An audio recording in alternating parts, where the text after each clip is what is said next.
All right, Kiara, thanks so much for doing this. My first question that I have for you is tell the audience a little bit about, how you got started in the disability community and how you got involved with pushing forward. Yes, so my name is Kiara James. I been the founder and executive director of an organization in Louisville, Kentucky called Pushing Forward, and it's going on 5 years. So we started after addressing a need during the pandemic, where I just kind of noticed that people weren't leaving the hospital after experiencing a traumatic spinal cord injury, and that was due to not having any way to safely return home. So I met with a few the healthcare providers and professionals because we were running around just trying to identify what community resources are out there, but everything's closed due to the pandemic. So um, we were able to find a few groups, like church groups, to be able to sponsor some ramps just to get some patients home. But ultimately, we were after collectively coming together. We were like, man, this is always going to be a need, and this has been a need. So how can we make it a little more sustainable? So that's when we they gave me their blessing to become a 501c3 holder, and we got our 501c3 designation in 2021. And we've been making sure that individuals that been recently diagnosed with spinal cord injuries have a way to get home and heal at home from being discharged from a healthcare facility. And we'll cover 100% of the rent costs, so low income families don't have to be overwhelmed with that burden. And we work with some really great contractors and construction teams to be able to ensure that everyone has a safe way to get home. hmm So how does pushing forward go about, making things accessible for people with spinal cord injuries and the like? So, yeah. So, what we do first is before we even say we can do it, we meet with the family, kind of see what their needs are, and a lot of times they're just now they're still grappling with the news of not being able to leave the hospital in which they came. So, it's just having a personal conversation with them, just saying like, hey, are we going to return back home?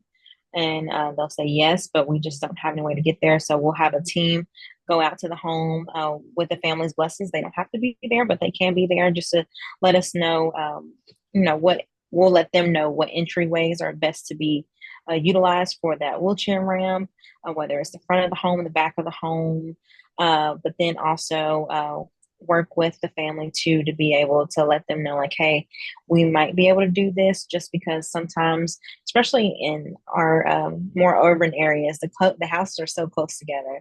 So sometimes it's just not the perfect fit, or you run into a city sidewalk. So just kind of educating them on some of the barriers that we may run into. But then letting them know, like, hey, like we're gonna be right there with you, holding your hand and letting you feel confident in the decision that you made to even use us as a resource. But then also letting them know, like, hey, like we can do this is our options, because our goal is to make sure that everyone is 100% independent, um, and don't have to really rely on family to be there, because that is the ultimate goal. We want you to heal at home, and then also be able to utilize the healthcare resources, because there's just a lot of appointments that you have to attend. But then when you want to go out and be a part of the community too, like you should be able to do so while being independent to do it. hmm And how do you sort of help people sort of facilitate that sort of independence? Like, because I know what you're alluding to, Mm-hmm. when you come into people's home and figure out what they need, it feels to me like home modification. I've had a guest come on to talk a little bit about home modification. Is that part of it, or is there another component to it? So, home modifications is kind of what we can do in the interim. We address that too. So whether that is using like your bathroom may need swinging door hinges. We'll do some light modifications. You may need a transfer shower bench in the restroom. So we'll go ahead and we'll order that, or bedside commode. Just helping families adjust to returning back home, because sometimes you just don't know what you need until you need it, or a lot of things may have to be customized. So just really working with the family and staying with the family, not only when they leave the hospital and return back home, but being available to them so that some of those modifications can be addressed and identified. Because someone may, like a long shower bench. And then I have some clients who are like, no, I just want a short one. So it's usually just kind of that trial and error to see what people need. And those are just some of the light modifications. And then tapping in some other community resources and community partners to be able to do some of those full scale models, especially if it's a home that we know someone's going to return to and be in for what we see as the rest of their life. But if it's like someone running a home, some of that independence comes with over time, with getting them comfortable to let them know, like, hey, like you can return back into community, you can learn how to drive, you can, and sometimes that just that added support and community support, whether it is connecting people to peers too, gets the clients that we work with motivated to know that they can have independence and live independently, especially if they see others doing it. It's one of those things that just makes my job.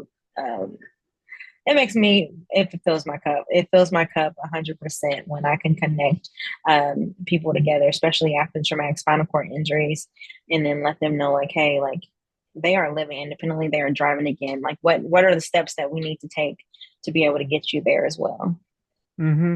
And like, in order to look, because I know earlier you said that oftentimes people they don't want to like be in the home all day. They want to be out in the community. So like, how Oh does yeah. pushing forward help sort of facilitate that?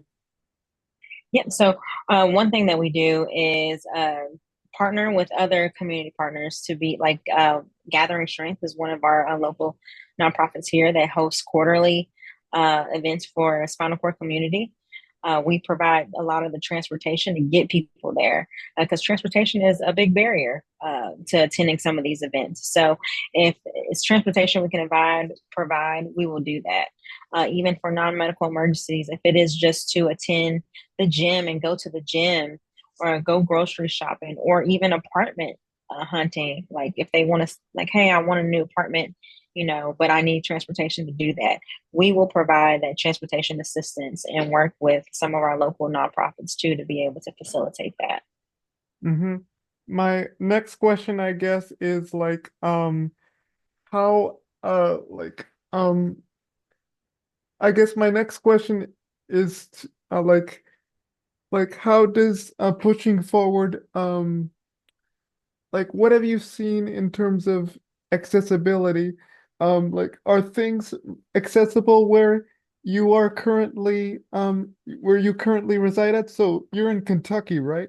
Yes, in Louisville, Kentucky. Yep. So how's the state of accessibility, there? Is it good, not so good? Give me sort of a layout of There's always room for improvement. So most of our urban areas in Louisville, Kentucky, buildings are close together, especially old Victorian homes, very much shotgun houses, high porches with 5 steps just to get in them. We're also, some of the city is in a floodplain. Like right now, we have a lot of flooding going on right now. So I mean, we even got some flood walls because we're right on the river banks. So just kind of navigating that because the terrain can get rocky, especially where all of the areas where people want to visit, like the social scenes, the restaurants, the bars, the sidewalks are very small, but of course they have like a curb cut,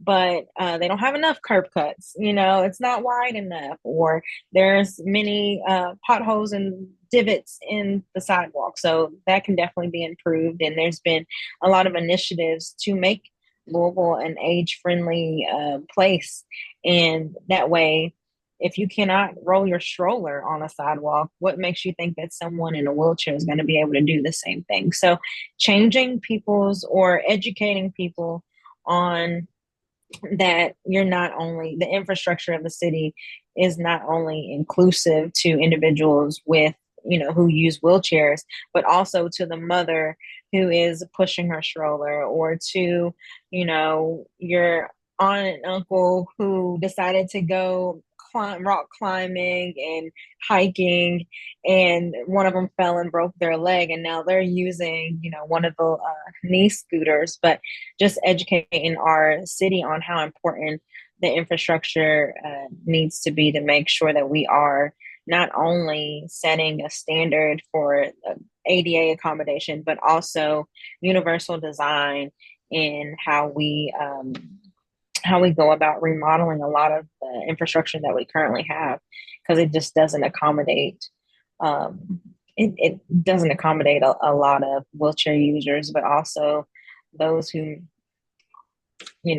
everyday users. Just about the doorways are so narrow sometimes. Yeah.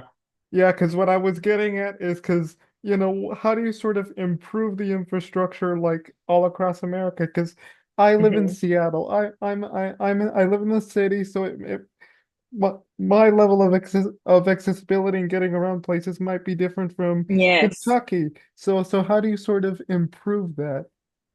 So it's been a lot of conversation lately, especially because, like Seattle, you all have a great, well, better than us, transit system.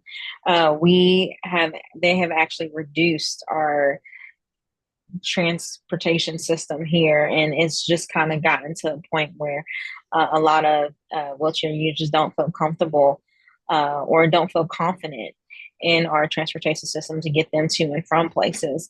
So it's been a lot of community conversations and making sure that someone who is an advocate is in these conversations and a part of the room when important decisions have to be made.